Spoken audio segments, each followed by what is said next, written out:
अल्हम्दुलिल्लाह वकफ़ा वसलामुन अला इबादिहिल्लज़ीना इस्तफ़ा अम्मा बाद फ़अऊज़ु बिल्लाहि मिनश शैतानिर रजीम बिस्मिल्लाहिर रहमानिर रहीम कुंतुम खैरा उम्मतिन उखरिजत लिन्नास तअमुरूना बिल मारूफ़ि व तनहौना अनिल मुनकर व तु'मिनूना बिल्लाहि सदक़ल्लाहुल अज़ीम वसदक़ रसूलुहुन नबियुल अमीनुल करीम नहनु अला ज़ालिका लमिनश शाहिदीन वश्शाकिरीन वल्हम्दुलिल्लाहि रब्बिल आलमीन। खुतबा मसनूना के बाद कुरान मजीद व फुरकान हमीद की एक आयत करीमा को तिलावत करने का शरफ हासिल किया है। आइए आगाज़ गुफ्तगू से कबल सारी कायनात के आका व मौला हुजूर ताजदारी मदीना राहते क़ल्ब व सीना साहिबे मुअत्तर पसीना हुजूर अहमद मुस्तफा मुहम्मद मुस्तफा सल्लल्लाहु ताला अलैहि वसल्लम की बारगाह में दरूद पाक का नजराना पेश करो और पढ़े अल्लाहुम्मा सल्ली अला सय्यदना व मौलाना मुहम्मद व बारिक व सल्लिम सलातो व सलामुन अलैका या सय्यदी या रसूल अल्लाह सल्लल्लाहु ताला अलैहि वसल्लम। मोहतरम हजरात, दुनिया में हजारों कौमें आई, तरक्की और उरूज की बुलंदियों तक पहुंची, मगर फिर उन पर ज़वाल आया तो तनज़्ज़ुली के घरे में जा गिरी। आखिर पस्ती के बाद, आखिर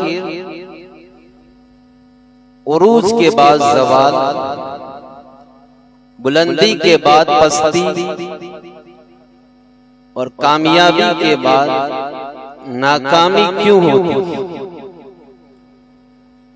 कौमे उरूज के बाद ज़वाल का शिकार क्यों होती? बुलंदी के बाद पस्ती का शिकार क्यों होती? कौमों पर ज़वाल क्यों आता? तो अल्लाह ताला कुरान मजीद में इरशाद फरमाता है, इन्नल्लाह ला युगय्यिरु मा बिक़ौमिन हत्ता युगय्यिरु मा बिअन्फुसिहिम। बेशक अल्लाह ताला किसी कौम से अपनी नेमत नहीं बदलता जब तक कि वो खुद अपनी हालत न बदल दे। इस आयत करीमा में कुदरत का एक कानून बयान किया गया है कि अल्लाह ताला किसी भी कौम से उस वक्त तक अपनी अता करता नेमत वापस नहीं लेता जब तक के कौम खुद अपने अच्छे आमाल को बुरे आमाल में तब्दील न कर। इस आयत करीमा से मालूम हुआ कि जब अल्लाह ताला किसी कौम को नेमतों से नवाजता है, उन्हें दुनिया में तरक्की, उरूज, खुशहाली, अमन और सलामती अता फरमाता है, तो उनसे बिला वजह ये नेमतें वापस नहीं लेता जब तक कि वो कौम खुद अपनी हालत न बदल ले। जब कौम बिगड़ती है,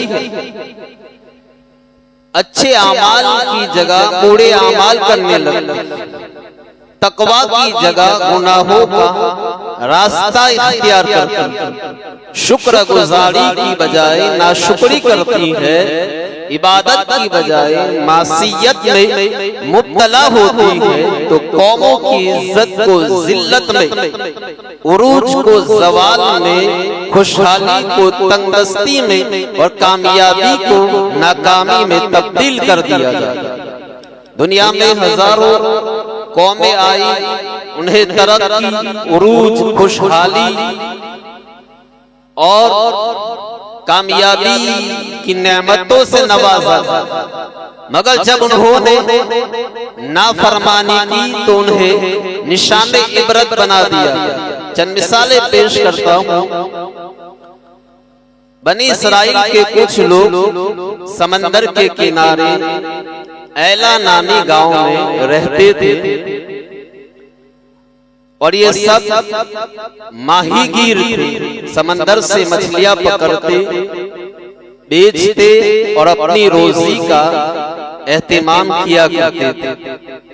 बड़ी खुशहाल जिंदगी गुजर रही थी। फिर कुदरत को उनका इम्तिहान मंजूर हुआ। चुनांचे उनके लिए हफ्ते के दिन मछली का शिकार करना, हफ्ते के दिन मछली को पकड़ना हराम करार दे दिया। अब उन्हें आजमाइश ये हुई कि हफ्ते के दिन समंदर में मछलियां बहुत आया। इतनी मछलियां देखकर उनके दिल ललचाते, जी चाहता कि मछलियां पकड़े, बेचे और खूब नफा कमाए। मगर हफ्ते के दिन मछलियां पकड़ना हराम था। तो कुछ अरसा तो उन्होंने सब्र किया, अल्लाह के हुक्म पर अमल करते रहे। फिर शैतान ने उन्हें हीला सिखाया, तरीका बताया। चुनांचे उन्होंने अपने घरों के करीब बड़े बड़े हौज बना दिए और समंदर से नालियां खींचकर हौज तक ले आए। जब हफ्ते के दिन मछलियां ज्यादा होती तो नालियों के मुंह खोल देते, तो मछलियां उन नालियों के जरिए हौज में आ जाती और अगले दिन ये उन्हें पकड़ लेते। ये भी अल्लाह ताला की नाफरमानी थी। जाहिर है मछली पकड़ना हफ्ते के दिन हराम था। चाहे जाल डालकर पकड़ते, चाहे हौज के जरिए कैद कर लेते। लिहाजा उन्हें समझाया गया, बताया गया कि जो तुम कर रहे हो ये अल्लाह की नाफरमानी है, ये गैर शरई हीला है, ये महज एक बहाना है, ये अल्लाह की नाफरमानी है। मगर ना वो गुनाह छोड़ने को, न तौबा करने को तैयार हुए। तो आखिर उनकी मुसलसल नाफरमानी के सबब अल्लाह ताला का कहर उन पर बरस पड़ा और एक सुबह देखा गया कि सब नाफरमानों के चेहरे मस्त हो चुके। ये सब के सब नाफरमान बंदर बन चुके थे। कुरान मजीद में अल्लाह ताला ने इस वाक़ये को यूं बयान किया है, फरमाया वलक़द अलिमतुमुल्लज़ीना अतदौ फी सब्ति फकुल्ना लहुम कुनू क़िरदतन ख़ासिईन। और जरूर तुम्हें मालूम है कि तुम में से जिन लोगों ने हफ्ते के दिन में सरकशी की, हमने उनसे कहा हो जाओ धुतकारे हुए बंदर। तो अल्लाह ताला ने नाफरमानों को कयामत तक के लिए निशान इबरत बना दिया। फरमाया फजअलनाहा नकालन लिमा बैन यदैहा वमा खल्फहा व मौइज़तन लिलमुत्तकीन, कि हमने उन्हें आगे वालों के लिए और पीछे वालों के लिए इबरत बना दिया और इसमें परहेजगारों के लिए नसीहत है। तो इस वाक़ये में इबरत है, नसीहत है। लिहाजा हमें चाहिए कि हम इससे इबरत हासिल करें और अल्लाह की तरफ रुजू लाए और अल्लाह और उसके प्यारे महबूब की नाफरमानी से हर दम बचते रहे। इसी तरह आप देखें कौमे आद, ये बड़ी ताकतवर कौम थी। उनके लंबे लंबे कद थे, बड़े बड़े जिस्म थे। अल्लाह ताला ने उन्हें बहुत सारी नेमतों से नवाजा, मालो दौलत से नवाजा, दिगर नेमतों से नवाजा। ये पहाड़ों को तराश कर अपने मकानात और महल्लात बनाया करते थे। तो उन्होंने अल्लाह की नाफरमानी की, अल्लाह के नबी हजरत हूद अलैहिस्सलाम को झुठलाया। तो अल्लाह ताला ने उन पर आंधी का अज़ाब दे दिया। ये निहायत सर्द, खुश और सख्त सन्नाटेदार आंधी थी। उसकी शिद्दत का आलम ये था कि ये लोगों को जमीन से यूं उखेड़ देती जैसे सूखे हुए खजूर के तने हो, फिर उन्हें सर के बल जमीन पर मारती तो ये टुकड़े टुकड़े हो गए। 8 दिन तक मुसलसल ये आंधी चलती रही और उसने कौमे आद का नामो निशान तक मिटा दिया। इसी तरह कौमे समूद को देखो, कौमे समूद ये अरब की कदीम तरीन कौम थी। अल्लाह ने इस कौम को भी नेमतों से नवाजा। उनकी उम्रें लंबी होती, ये ताकतवर भी थे, फन्ने तामीर में बड़ी महारत रखते थे। अल्लाह ताला ने इस कौम की हिदायत के लिए हजरत सालेह अलैहिस्सलाम को नबी बनाकर भेजा। आपने अल्लाह पर ईमान लाने और अल्लाह की इबादत करने की दावत दी, तो आपकी दावत पर कौम 2 गिरोह में बट गई। एक गिरोह ने कलमा पर आप पर ईमान लिया और दूसरा गिरोह कुफ्र और शिर्क पर कायम रहा। उस कौम ने हजरत सालेह अलैहिस्सलाम से मौज़ा तलब किया कि आप हमें पहाड़ के अंदर से हामिला ऊँटनी निकाल कर दिखाइए। तो हजरत सालेह अलैहिस्सलाम ने एक चट्टान की तरफ इशारा फरमाया, उससे खूबसूरत तंदुरुस्त तवाना ऊँटनी निकल आई जो हामिला भी चट्टान से निकलते ही उसने एक बच्चा भी जना। अब ये ऊँटनी अपने बच्चे के साथ चलती फिरती थी और उस कौम का एक ही तालाब था। हजरत सालेह अलैहिस्सलाम ने फरमाया कि एक दिन तालाब का पानी ऊँटनी पिएगी और एक दिन कौम पानी हासिल करेगी। कौम ने ये बात मान ली। कौम समूद में 9 फसादी शख्स थे। अल्लाह ताला फरमाता है वकाना फिल मदीनति तो रहती युफसिदूना फिल अर्दि वला युस्लिहू। ये शहर में 9 शख्स थे जो फसाद करते थे और इस्लाम नहीं करते। ये 9 फसादी शख्स थे जिनकी वजह से कौम समूद पर अज़ाब आया और पूरी कौम तबाह हो बर्बाद होकर रह गई। उन फसादियों ने सबसे फसाद ये मचाया कि पहले उस मौजज़े की ऊँटनी को शहीद कर दिया, फिर आपस में मिलकर प्रोग्राम बनाया कि रात के वक्त हम सालेह अलैहिस्सलाम पर हमला करेंगे और उन्हें भी शहीद कर देंगे। हजरत अब्दुल्ला इब्न अब्बास फरमाते हैं कि उस रात जब वक्तों ने उन काफिरों ने हमला करना था, अल्लाह ताला ने फरिश्तों का पहरा आपके मकान पर लगा दिया। जब ये फसादी शख्स नंगी तलवारें लेकर हजरत सालेह अलैहिस्सलाम के मकान पर पहुंचे तो फरिश्तों ने उन्हें पत्थर मारे। उन्हें पत्थर तो लगते थे मगर मारने वाले नजर नहीं आते थे। इस तरह ये 9 के 9 फसादी शख्स हलाक हो गए। उसके बाद पूरी जो गैर मुस्लिम कुफ्फार थे उन पर शदीद चिंगार का अज़ाब आया। अचानक एक खौफनाक आवाज फैल गई, इससे पूरी कौम तबाह हो बर्बाद हो। तो ये है ना ये है अल्लाह की नाफरमानी का अंजाम।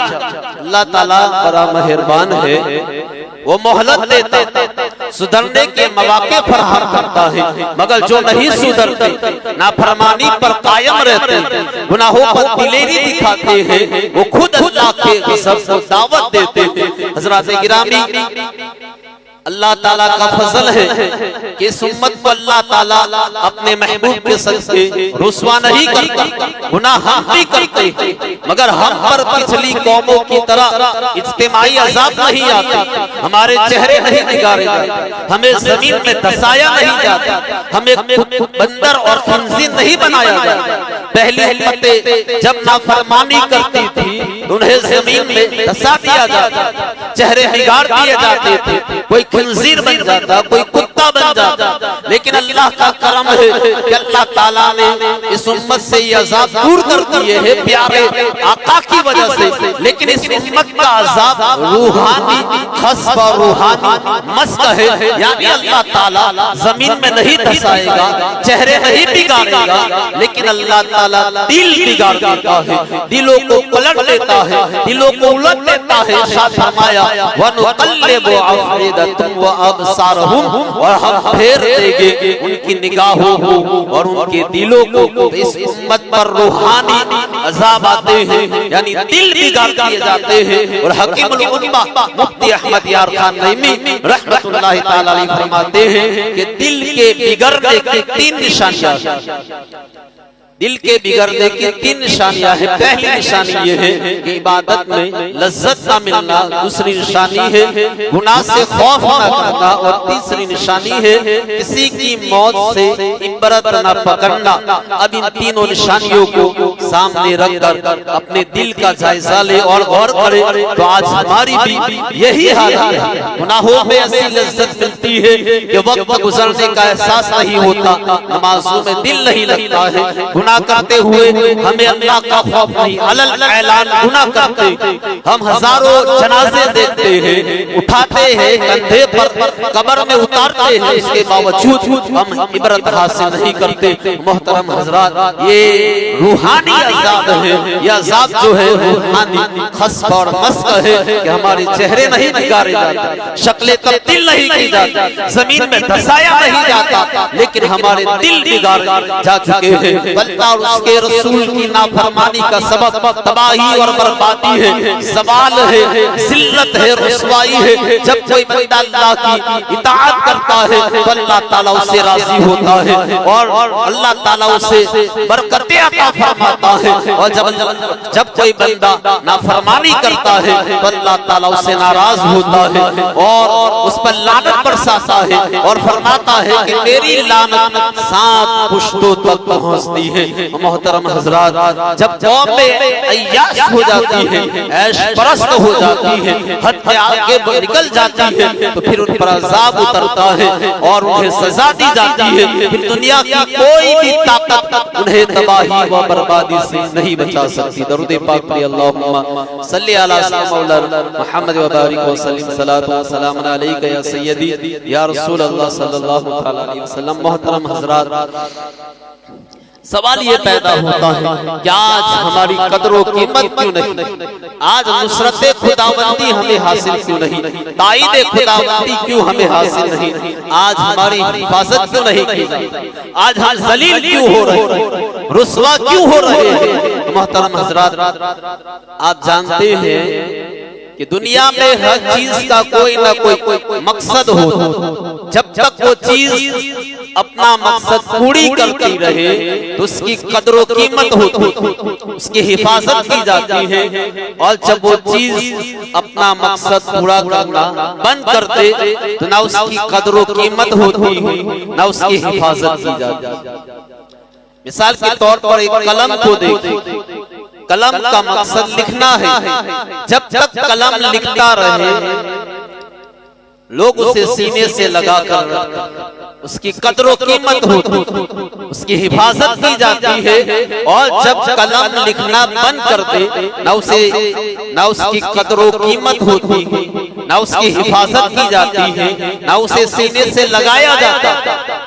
यही मामला हमारी भी कुछ जिम्मेदारियां हैं, जब तक हम वो जिम्मेदारियां निभाते रहेंगे तरक्की, कामयाबी और उरूज हमारा मुकद्दर रहेगा। और अगर हम अपनी जिम्मेदारी निभाना छोड़ देंगे तो फिर हम अपनी कदरों की कीमत खो बैठेंगे। हजरात गिरामी, तवज्जो से सुनिए, मेरी तरफ तवज्जो रखिए, इस्लाही बातें हैं और अपने आप को बदलने की कोशिश कीजिए, इस्लाह की कोशिश कीजिए। मोहतरम हजरात, हमें अपनी इस्लाह करने की बेहद जरूरत है। मैंने जैसा कहा कि अल्लाह ताला नाफरमानी की वजह से इस उम्मत पर वो अजाब नहीं भेजता जो पिछली उम्मतों पर आया था कि उन्हें जमीन में दसा दिया जाता, चेहरे बिगाड़ दिए जाते थे। लेकिन इस उम्मत का अजाब रूहानी है, यानी दिल बदल दिए जाते हैं। आप देखें कि बदलने की 3 निशानियां मैंने बयान की, तो हमारा हाल ये है कि मोहतरम हजरात, ना इबादत में दिल लगता है, ना नेकियों में दिल लगता है, ना नाते पाक सुनने में दिल लगता है, ना कुरान पाक पढ़ने और सुनने में दिल लगता है, ना वाज़ व नसीहत सुनने में दिल लगता है। तो ये दिल के बिगड़ने की अलामत है और निशानी है। मोहतरम हजरात, हमारी भी कुछ जिम्मेदारियां हैं। अब वो जिम्मेदारियां क्या है? अल्लाह ताला फरमाता है कुंतुम खैरा उम्मतिन उखरिजत लिन्नास, कि तुम बेहतरीन उम्मत जो लोगों की हिदायत के लिए जाहिर की गई, तामुरूना बिल मारूफ व तनहाउना अनिल मुनकर, कि भलाई का हुक्म देते और बुराई से मना करते हो, व तुमिनूना बिल्लाह, और तुम अल्लाह पर ईमान रखते हो। मोहतरम हजरात, इमाम फखरुद्दीन राज़ी रहमतुल्लाहि तआला अलैहि फरमाते हैं, क्या मुसलमानों, इस आयत का माना ये है कि लोहे महफूज में तुम्हारा ये वस्फ लिखा है, ये खूबी लिखी है कि तुम सबसे बेहतर, सबसे अफजल उम्मत हो। तुम्हारे लायक यही है कि तुम इस मनसब की हिफाजत करो, यानी हमेशा अल्लाह और उसके प्यारे महबूब के इताअत गुज़ार और फरमाबरदार। अल्लामा अब्दुल मुस्तफा आज़मी रहमतुल्लाहि तआला अलैहि इस आयत की वजाहत करते हुए फरमाते हैं कि एक मुसलमान की जिंदगी का पहला मकसद ये है को वो खैरुल उम्मम, यानी बेहतरीन उम्मत बनकर, जिस तरह गुलाब के लिए खुशबू, मोती के लिए चमक, सूरज के लिए रोशनी लाजिम है, इसी तरह एक मुसलमान के लिए अपने अफ़आल व आमाल व आदात के लिहाज से तमाम उम्मतों में सबसे आला, सबसे अफजल, सबसे आला और सबसे बेहतर होना लाजिम और जरूरी है। इबादत व मामलात हो, अखलाक व किरदार हो, जिंदगी के हर शोबे में, जिंदगी के आखिरी लम्हात तक एक मुसलमान खैर हो। एक मुसलमान की अव्वलीन जिम्मेदारी, पहली जिम्मेदारी है कि हमेशा खैरुल उम्मम, यानी बेहतरीन उम्मत बनकर। और याद रखो, जो बेहतर होता है वो आइडियल भी हो, और जो आइडियल होता है वो दूसरों की नकल नहीं करता, दूसरों के पीछे नहीं चलता, बल्कि दूसरे उसके पीछे चलते। होना तो ये चाहिए था कि मुसलमान ऐसा बन कर रहे कि दूसरी कौम उसकी पैरवी कर उसके पीछे चलते, उसे आइडियल बनाते। एक मुसलमान के अखलाक ऐसे आला हो कि दूसरी कौम उससे अखलाक सीखे। एक मुसलमान का किरदार ऐसा आला हो कि दूसरी कौम किरदार की बेहतरी के लिए उसकी सोहबत को अपनाए, उसको अपना आइडियल बनाए, उसको अपना नमूना बनाए। एक मुसलमान की आदत, एक मुसलमान के अफ़आल व आमाल, एक मुसलमान की गुफ्तार, एक मुसलमान के तौर तरीके, एक मुसलमान की चाल चलन ऐसी आला हो कि उसे आइडियल बनाया जाए, उसकी पैरवी की जाए। मगर अफसोस है कि आज हालात उलट है। बेहतरीन उम्मत हम है, हम दूसरों के लिए आइडियल बनते, मगर हमने दूसरी कौमों को अपना आइडियल बना दिया। दूसरी कौमें हमारी पैरवी करती, हमारी नकल कर, मगर हम दूसरों की नकल करने लगे, दूसरों की पैरवी करने लगे। हज़रात गिरामी, आप देखें, खाने से लेकर पीने, पहनने, रहन सहन के जितने तरीके हैं, उन सारी चीजों में हमने अगर किसी को आइडियल बनाया है तो मोहतरम हज़रात, ये हीरो को हमने आइडियल बनाया है, और ये फिल्मों और क्रिकेटरों को हमने आइडियल बनाया हुआ है। जबकि होना चाहिए मुसलमान का अखलाक ऐसा हो, किरदार ऐसा हो कि दूसरी कौमें उसे आइडियल बनाती, दूसरे लोग उसके पीछे चलते। लेकिन आज मुसलमान दूसरी कौमों के पीछे चल रहा है। हमारे अस्लाफ बुजुर्गाने दिन ऐसे मुसलमान थे जो किसी कौम के पीछे नहीं चलते थे, बल्कि प्यारे मुस्तफा की सुन्नतें अपनाते थे, कुरान मजीद के बताए हुए तरीकों को अपनाते थे। दुनिया में उनकी धूम थी, अल्लाह ने तरक्की अता फरमाई थी, उरूज बख्शा था, गैर मुस्लिम उन पर रश्क करते थे, हत्ता के उनके किरदार और अखलाक से मुतासिर होकर लोग कलमा पढ़ लिया गया। मोहतरम हज़रात, देखे एक गैर मुस्लिम मुफक्किर था, साहिबे नजर था। किसी मुसलमान ने उससे कहा कि तुम साहिबे नजर हो, अक्लमंद हो, मुसलमान क्यों नहीं हो? आप भी सुने और अपने अंदर जरा इनकलाब लाए और सोचे कि हम कहाँ हैं, क्या थे और कहाँ है। एक गैर मुस्लिम मुफक्किर से कहा कि तुम साहिबे नजर हो, अक्लमंद हो, दानिशमंद हो, तो कलमा क्यों नहीं पढ़ लेते, मुसलमान क्यों नहीं हो जाते। उसने जो इबरतनाक जवाब दिया उसे सुनकर अगर कोई गैरतमंद मुसलमान है तो उसका सर शर्म से झुक जाता है। उसने कहा जब मैं उस इस्लाम को देखता हूँ जो मुसलमानों की किताबों में लिखा हुआ है तो मेरे दिल में इस्लाम की हक्कानियत और सच्चाई के चिराग रोशन हो जाते हैं। मेरा दिल चाहता है कि मुसलमान हो जाऊं, मगर जब उस इस्लाम को देखता हूँ जिस पर आजकल के मुसलमान अमल करते हैं मेरा दिल इस्लाम से बेजार हो जाता है। मोहतरम हज़रात जरा गौर करें, हमारे अस्लाफ को देखकर लोग मुसलमान हो जाया करते थे और आज हमारे किरदार को देखकर लोग इस्लाम से नफरत करते हैं, इस्लाम से बेजार है। अल्लाह ने हमें बेहतरीन उम्मत बनाया है, ये एजाज अता फरमाया है, इस एजाज की कदर करे और बेहतरीन उम्मत बनकर रहे। तो ये पहली जिम्मेदारी है कि अमली तौर पर हम बेहतरीन उम्मत बनकर रहे। अब मुसलमान की दूसरी और तीसरी जिम्मेदारी क्या है? अल्लाह ताला इरशाद फरमाता है तअमुरून बिल मारूफ व तनहौना अनिल मुनकर की दूसरी जिम्मेदारी ये है कि भलाई का हुक्म देते हो और बुराई से मना करते हो। इस आयत करीमा से पता चला कि नेकी का हुक्म देना, भलाई का हुक्म देना, बुराई से रोकना ये हर मुसलमान पर फर्ज व लाजिम और जरूरी है। हम ये समझते हैं कि भलाई का हुक्म देना, बुराई से मना करना ये सिर्फ मौलवी और इमाम का काम है, बाकी लोग कमाए खाए और मौज मस्तियां करे।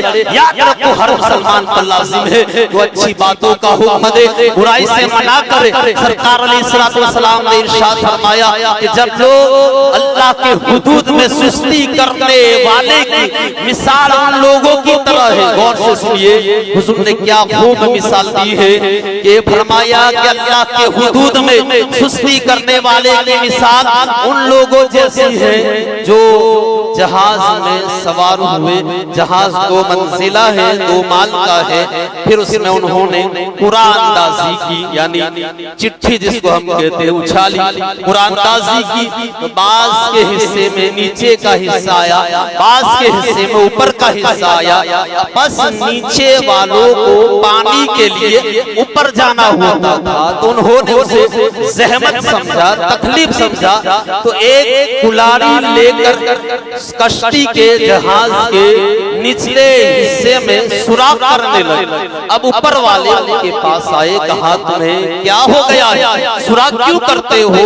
अब अगर उन्होंने कश्ती में सुराख करने वाले का हाथ पकड़ लिया तो उसे भी बचा लिया और खुद भी बच जाएंगे, और अगर उसे छोड़ दिया तो उसे भी हलाक कर देंगे और खुद भी हलाक हो जाएंगे। इस हदीस में मेरे आका ने मिसाल के जरिए भलाई का हुक्म देने, नेकी का हुक्म देने, बुराई से मना करने की अहमियत को समझाया है और बताया है। आज जो हम ये सोचते हैं कि फला गुनाह करता है वो खुद अपना नुकसान उठाएगा, बुराई करता है वो खुद नुकसान अपना उठाएगा, इसमें हमारा क्या नुकसान है? तो याद रखो ये हमारी सोच गलत सोच है। इसलिए कि गुनाह के असरात पूरे मुआशरे को अपने लपेट में ले लेते हैं। जिस तरह कश्ती तोड़ने वाला, सुराख करने वाला अकेला नहीं डूबता बल्कि वो सारे लोग डूबेंगे जो कश्ती में सवार है, इसी तरह चंद अफराद का जुर्म और गुनाह ये पूरे मुआशरे में नासूर बनकर फैलता है। मेरे आका ने यहाँ तक फरमाया मन रआ मिनकुम मुनकरम फलयुगय्यिरहु बियदिही, जो तुम में से बुराई को देखे वो अपने हाथ से रोक दे, अपने हाथ से बदल दे। और अगर हाथ से रोकने की ताकत नहीं, हमें लिसान नहीं, तो अपनी ज़बान से रोक दे, और अगर ज़बान से रोकने की भी ताकत नहीं तो फरमाया फबे क़ल्बिही, उसे अपने दिल में पूरा जाना, दिल में खटक महसूस होनी चाहिए। चेहरे पर गुनाह को करता हुआ देखकर परेशानी के आसार आने चाहिए। सरकार फरमाते हैं अल्लाह ताला ने जिब्रील अमीन को हुक्म दिया कि जिब्राइल जाओ फला शहर को उलट लो, फला शहर और उसके रहने वालों को ज़ेरो ज़बर कर दो। अर्ज़ किया मौला वहाँ तेरा एक ऐसा नेक बंदा है जिसने पलक झपकने की मिकदार भी तेरी नाफरमानी नहीं की है, उसे भी हलाक कर दिया जाए। फरमाया उसे भी हलाक कर दो, क्योंकि ये मेरी नाफरमानी को देखकर, मेरे गुनाह को, नाफरमानी को देखकर, गुनाह को देखकर कभी उसका चेहरा मुतग़य्यर नहीं हुआ। इसी तरह हजरत यूशा बिन नून अलैहिस्सलाम पर अल्लाह ताला ने वही नाज़िल फरमाई कि आपकी कौम के 1 लाख अफराद अज़ाब से तबाह कर दिए जाए, हलाक कर दिए जाएंगे। तो आपने अर्ज किया कि मौला कर दिए जाएंगे जिनमें से 40,000 नेकोकार है और 60,000 बदकार है। तो आपने अर्ज किया कि या अल्लाह जो गुनहगार है, बदकार है, उनके हलाक होने की वजह समझ में आती है, जाहिर है, लेकिन ये नेक लोगों को क्यों हलाक किया जा रहा है? तो अल्लाह ताला ने फरमाया कि ये नेक लोग उन बदकारों के साथ खाते और पीते थे, खाते और पीते हैं और मेरी नाफरमानी और गुनाहों को देखकर कभी उनके चेहरों पर नागवारी का असर तक नहीं आया है, इसलिए उन्हें भी हलाक कर दिया जाए। मोहतरम हज़रात, मैं आपसे पूछना चाहता हूँ, आप अपने ज़मीर से पूछे, अगर बीवी खाने में नमक तेज कर दे या बच्चा स्कूल जाने में, ट्यूशन जाने में लेट हो जाए, हमें नागवार गुजरता है। लेकिन मैं आपसे पूछना चाहता हूँ, बीवी नमाज नहीं पढ़ती है, बच्चे नमाज नहीं पढ़ते हैं, तो इस वजह से कभी आपने गुस्सा दिखाया है, कभी अल्लाह के लिए गुस्सा किया है, कभी इस वजह से चेहरे पर गुस्सा आया है, नागवारी के आसार आए हैं? मोहतरम हज़रात, किसी को गुनाह करता हुआ देखकर मैं आपसे पूछना चाहता हूँ, क्या आपने कभी रोकने की कोशिश की है? मुझे बताओ। चलो आप रोक नहीं सकते, गुनाह करता हुआ देखकर कम से कम चेहरे पर परेशानी तो आनी चाहिए। दिल में बुरा महसूस करते हैं, कभी महसूस नहीं करते, बल्कि हाल हमारी कौम का ये है कि अगर रोड पर म्यूजिक बज रहा है, डांस चल रहा है, पूरी कौम म्यूजिक सुनने के लिए निकल पड़ती है, डांस चल रहा है, रोकने की बजाय हाल ये है कि 10 लोग उसमें ठुमके लगाने लगते हैं। और जो नहीं करना चाहता, हमारी कौम कैसे जलील नौजवान है कि एक नाच रहा है, दूसरे को भी खींच कर नचवाते हैं। मुझे बताओ, क़यामत के दिन क्या जवाब दोगे? सरकार फरमाते हैं कुल्लुकुम राई, तुम में से हर एक निगहबान। घर का जो निगहबान है, लीडर है, औलाद के बारे में पूछा जाएगा। गली का जो लीडर बनता है, गली में जितने गुनाह होते हैं उनके बारे में पूछा जाएगा। कौम का लीडर बनता है, कौम में जितनी बुराइयां फैलती है, सारी बुराइयों के बारे में पूछा जाएगा। तो मोहतरम हज़रात, खुलासा एक कलाम ये है कि उम्मत मुस्लिमा की 4 जिम्मेदारियां हैं। पहली जिम्मेदारी है बेहतरीन उम्मत होने का अमली सबूत देना। हम बेहतरीन उम्मत है, अल्लाह ने फरमाया। इसका सबूत क्या है? नमाज हम नहीं पढ़ते, रोजा हम नहीं रखते, ज़कात हम नहीं देते, हज हम नहीं करते, माँ बाप के साथ हुस्न सलूक हम नहीं करते, तो अल्लाह ने फरमाया तुम बेहतरीन उम्मत हो, इसका अमली सबूत भी पेश करना चाहिए। और दूसरी जिम्मेदारी है नेकी का हुक्म देना, ये भी हम नहीं करते। और तीसरी जिम्मेदारी है बुराई से रोकना। और चौथी जिम्मेदारी है अल्लाह की ज़ात पर कामिल यकीन रखना। अगर गौर करें तो चारों जिम्मेदारियों में हम बिल्कुल नाकाम होते नजर आते हैं। क्या आप देखिए, किरदार हमारे बिगड़ चुके हैं, अखलाक हमारे गिर चुके हैं, और हम ना भलाई का हुक्म देते हैं, ना नेकी का हुक्म देते हैं, और हमारे ईमान का हाल ये है, ईमान हमारे कमजोर हो चुके हैं। मोहतरम हज़रात, कहने का मतलब ये है कि जो कौम अल्लाह की नाफरमानी करती है, फिर उस कौम को निशाने इबरत बना दिया जाता है, उस कौम को फिर तबाह बर्बाद कर दिया जाता है, फिर दुनिया की कोई ताकत से जलील होने से नहीं बचा सकती। और आज जो मुसलमानों का हाल है वो आपके सामने है। इसलिए अल्लामा इकबाल ने कहा, ना समझोगे तो मिट जाओगे, ऐ मुसलमानों तुम्हारी दास्तां तक न होगी दास्तानों में। वमा अलैना इल्ला अल बलाग।